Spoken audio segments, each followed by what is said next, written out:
You as leaders have to, in a time of crisis, be willing to let people talk up the chain of command without fear of what they may be able to say.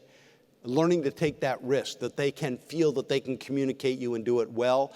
And it's those nonverbal cues as well that I needed to make sure I understood from my crew. So what would happen?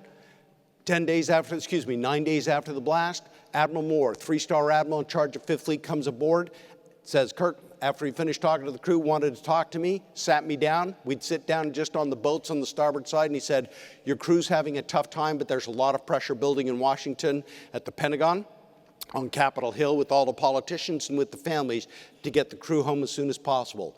Keeping who you need, I'd like you to let half or more of your crew go home. I'm staring at the deck thinking, this is unbelievable. I've got a 3-star admiral carrying the water from Washington that is asking me to allow half or more of my crew to abandon ship and go home to their families because this is hard. I'm the one lone guy out there on the thin ice. And I remember looking at the admiral saying, Admiral, I couldn't disagree with you more.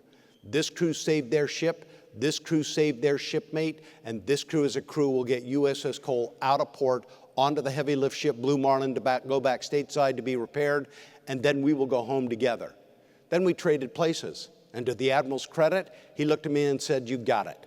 What did that really come down to for me is if I ask people out here, what does integrity really mean to you? They'll say, well, it's easy. It's making the right choice, right decision at the right time for the right reason, even if no one is looking. And I will challenge you to know that may actually be ethics. To me, integrity really is making the right moral and ethical decision regardless of the consequences.